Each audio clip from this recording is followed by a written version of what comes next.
Welcome to this tutorial on how to set up your velocity RepOne unit for the deadlift. Now, setting up your RepOne unit for the deadlift is a little bit different to the squat and the bench.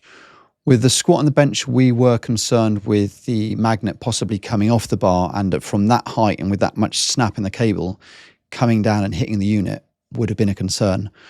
But obviously the deadlift, with it being a couple of inches off the floor, the magnet coming off and flying into the screen of the unit isn't really a problem. It's not an issue to the same extent as it is in the squat and the bench. There's only one position that I recommend on the deadlift, and that's on the sleeve of the bar, but outside of the plates. Make sure it's got good clearance from the plates, as you don't want to squash the unit. You don't want to be putting the bar back down on top of it. That's an expensive mistake to make.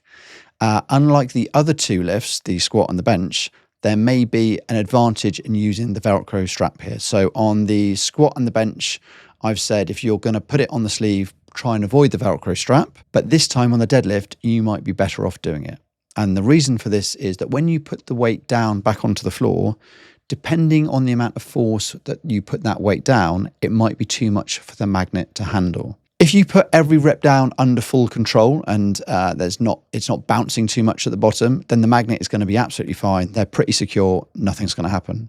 If you tend to put your deadlifts down quickly, or you're using a weight which you can't control on the way down, then there's a good chance the magnet is going to come off. Now, if you're doing singles, then it doesn't matter because you'll already have the data for that rep and putting it down and the magnet coming off. As long as you reattach it for the next single, it'll be absolutely fine.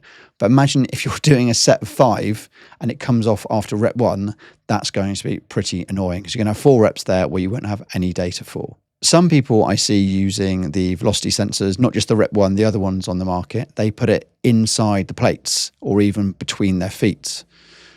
Now, there is a physics problem with this, and the problem with that is when you start pulling a deadlift and you take the slack out of the bar, what is it that happens?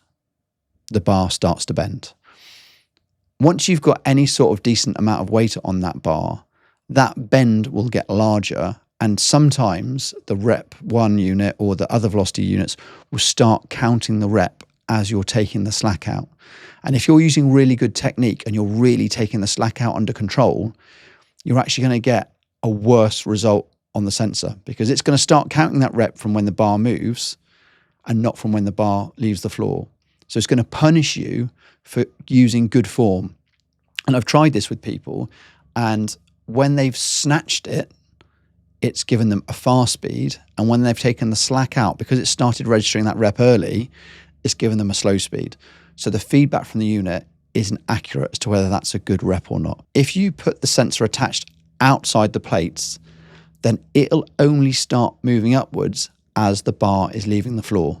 So it's a much more accurate way of doing it. Logistically, it's a lot easier to put it inside the bar or between your feet because you don't have to keep taking it off and putting it on again as you're changing the weights. But that's a false economy. The effort you're saving from doing that is being sacrificed against the fact that your data isn't that good.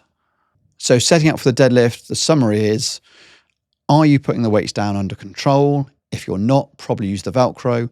And the only place we really want you attaching it is on the outside of the plates on the sleeve with a decent amount of clearance from the actual weight discs themselves.